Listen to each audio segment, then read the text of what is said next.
As you've seen on this channel, the Raspberry Pi is a truly versatile piece of kit. But one thing that's really awesome about it is the presence of its GPIO pins. This lets you connect to other pieces of electronics to either read from them or to directly control them. But how do you do this? How does GPIO work? Let's go and take a look right here on Jeff's Pie in the Sky.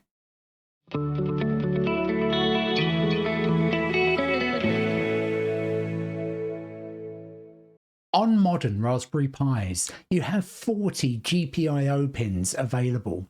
Now, GPIO stands for General Purpose Input and Output. In one way, that is kind of overstating the capabilities here. Not every single one of those 40 pins can be used for GPIO, but most can.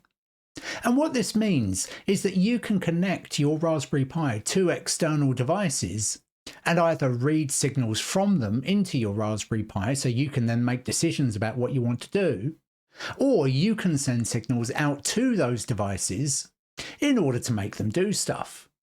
Now, this gives you a kind of limitless capability of being able to control external devices and interact with them. It also opens up the door to being able to do things like home automation of devices and things like that. If you knew what you were doing, you could write code that would allow you to directly control your device through things like Home Assistant, Alexa, or Google Home. But first off, let's go and take a look at the GPIO pin layout and start to get some idea of what you can do with it. This diagram was taken from raspberrypi.com, and it shows all of the GPIO pins on a Raspberry Pi. Now, what you'll see is that there's a bunch here that are just marked ground. There are some that are marked 5-volt power and 3.3-volt power, and these pins aren't available to us for GPIO activities.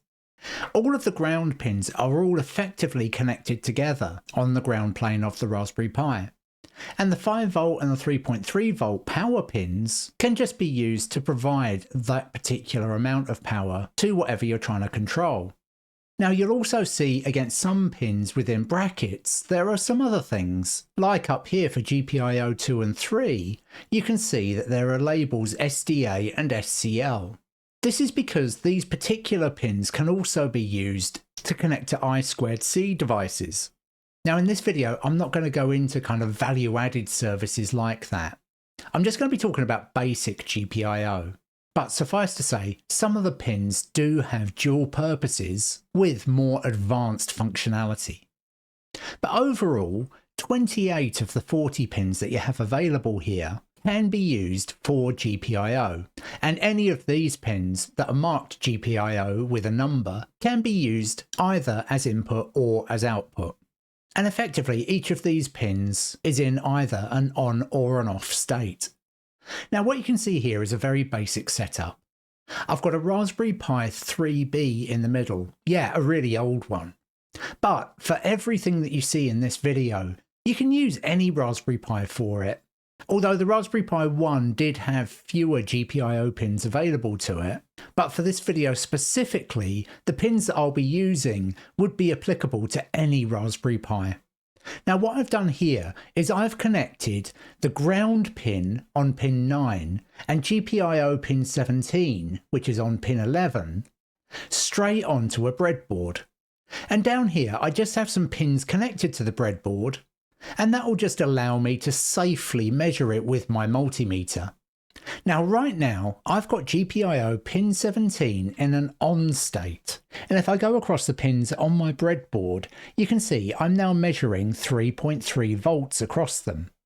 I've now put GPIO pin 17 into an off state, and you can see that now I'm reading 0 volts. And effectively, that's all GPIO is. The pin is either active at 3.3 volts, or it's inactive at 0 volts. Now, one thing that's really important to understand here is if you had a device that works at, say, 5 volts or even 9 volts or 12 volts or something, and you tried to connect that directly to a Raspberry Pi GPIO pin, it would probably do a lot of damage. So do be careful with this. It'd be very easy to break your Raspberry Pi, and of course I don't want anybody to do that. As you'll see later in the video, There are ways that you can interact with systems that work off different voltages, but just do bear in mind that 3.3 volts is what GPIO on a Raspberry Pi works from. Now just there, I was talking about how I was turning that GPIO pin on and off, but how was I doing that? Well, you can all do this with Python code, and it's really simple to set up. Firstly, I'm going to make myself a directory where I can put all of my source code. I'm just going to call it GPIO. And now I'm inside there, I want to create myself a Python virtual environment. And you can do that with this command, python -m venv venv. Now that's created, I can activate that virtual environment with source venv/bin/activate. And you can see here at the start of our prompt, we now have this venv in brackets, showing that we're running in that virtual environment. Now we have this virtual environment set up, I want to download the libraries that you need in order to interact with GPIO pins. And you can do that just with pip install rpi_GPIO. Now that's installed, we can make use of this library. I've written some code here in a script called turnon17.py. And this is a script that I was running just now to enable GPIO pin 17. If we take a look at this code, the first thing I do is I import that GPIO library. Now do be very aware here, the case of this is really important. It's capital R, capital P, lowercase I, then .gpio all in capitals. The as GPIO piece at the end just means that later on in the code I can reference that library by just prepending anything with GPIO. I turn off the warnings for the GPIO library purely because otherwise every time I run this code it will start complaining that I've done stuff with this pin previously. So I just want to suppress all of those messages. Now there are some different schemes that you can use to reference GPIO pins. I'm using this BCM system here. And what that means is that when you see on this diagram the GPIO pin numbers, I can reference the pins by that number. You could also set up a system where you can use the literal pin number on the Raspberry Pi. So what I mean by that is where you see GPIO 17, and that is actually connected to pin 11 on the Raspberry Pi. If you were using the natural numbering scheme, you would use the number 11. If you're using the BCM scheme, then you'd use 17. I'm then saying that I want to use pin 17 as an output pin, meaning that I want to influence whether it's on or off. And then here I'm just saying I want to switch it on. And so then by running that script, turning on the pin, you can see now I'm reading my 3.3 volts across those pins. Now I have an equivalent script here for turning off the pin, and you can see I just say GPIO.output pin 17 and I set it to false, and that will then turn off that pin. And now I've run that, you can see that the pins are reading 0 volts. So that's all well and good, but now let's do something that's slightly more interesting. So this time I've got that same GPIO pin 17, but I've got it connected to an LED. I've got the far end of the LED connected to a resistor, and then the far end of the resistor connected to ground. And that's what I've got set up on the breadboard here. Now right now GPIO pin 17 is in an off state, and so the LED just here you can see is not illuminated. But if I turn on that pin, you can see that the LED lights up. And equally, if I run the script to turn it off, then it turns off again. And here I've got a slightly more complicated Python script. I'm making use of the time module here so that I can make the script sleep for a specified amount of time. I run within an infinite loop, initially setting pin 17 to true or switching it on. I then sleep for 1 second, turn the GPIO pin off again, and sleep for another second. So what we should see here is that the LED constantly turns on and off again. And there you go, you can see that running. Okay, so I mentioned earlier about the fact that all GPIO pins work on 3.3 volts. But what if your circuit works on a different voltage? What you can see on physical pins 2 and 4 on the Raspberry Pi is that both offer 5-volt power. What you can see here is that I've got the orange wire connected to one of those 5-volt pins.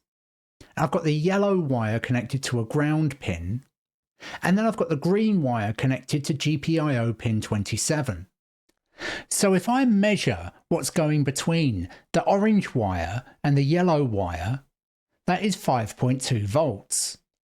But if I go between the green wire and the yellow wire, it's 3.3 volts because GPIO works on 3.3 volts.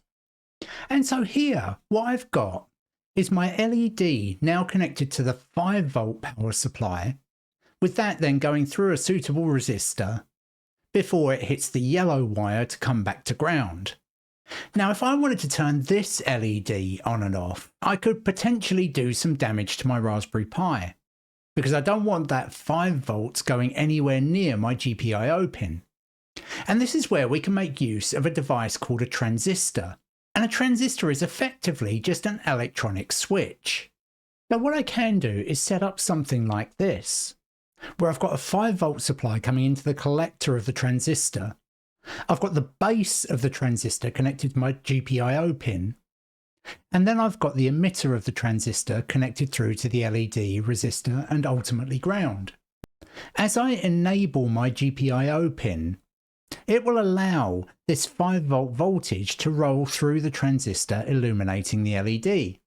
And so right now, the LED is off, but if I run my script to switch on the GPIO pin, then you can see that the LED switches on.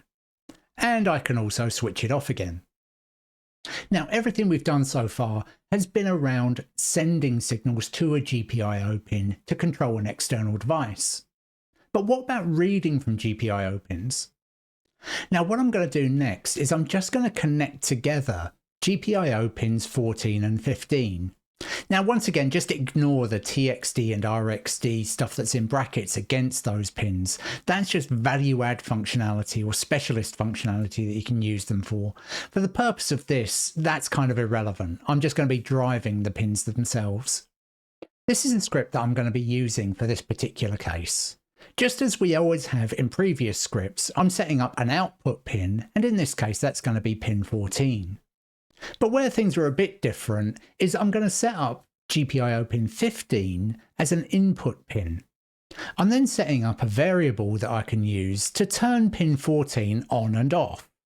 So within an infinite loop, I change the state to be whatever the opposite of the current state is. I set GPIO pin 14 to that state, and then I print out whatever the state of GPIO pin 14 is. But I then use this command gpio.input, giving it pin 15, in order to read what the current state of pin 15 is, bearing in mind this is defined as an input pin. And I then just sleep for a second. So what we should see here, we're going to be switching GPIO pin 14 on and off continually. We're not directly interfering with pin 15 at all. But where we've got a wire connecting GPIO 14 and GPIO 15, when we print out the value read from GPIO 15, it should give us the same result.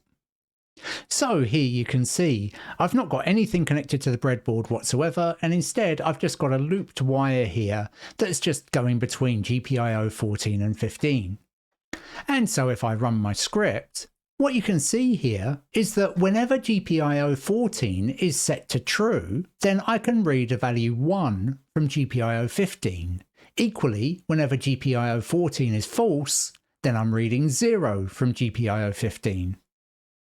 Now, everything we've done in this video here has been really super simple stuff, but I hope it's given you an insight as to just how easy it is to interact with the GPIO pins of a Raspberry Pi, and how you can use that to actually start to interact with the outside world by connecting other devices up to it. Now, if you want to control something that's very high voltage, let's say you wanted to turn your ceiling light on and off using a Raspberry Pi. Well, a transistor wouldn't do you much good for that, because the moment you apply mains voltage to that, it's just going to blow up. Now, there are other devices that you can use which are spec'd for mains power. Obviously, anytime you're playing around with mains power, it gets incredibly dangerous because you can electrocute yourself, especially if all the wiring is exposed. Now, I'm going to be making other videos where I will be dealing with higher voltage stuff, and you'll see the safety precautions that I put in place in those videos. So right now, I'd suggest don't go anywhere near that. Stick with low voltage stuff because it's a lot safer.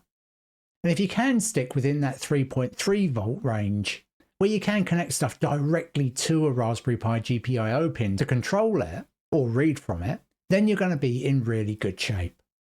But that's it for this video. If you like what you see on this channel, please do hit that thumbs up button and subscribe if you want to see more, and hit that notification bell so you can be told when I put a new video out. Let me know in the comments how you get on with some basic electronics with your Raspberry Pi. And if you've got any ideas for projects that you'd like to see me do in the future, put those in there as well. Thanks so much for watching till the end, and until next time, bye for now.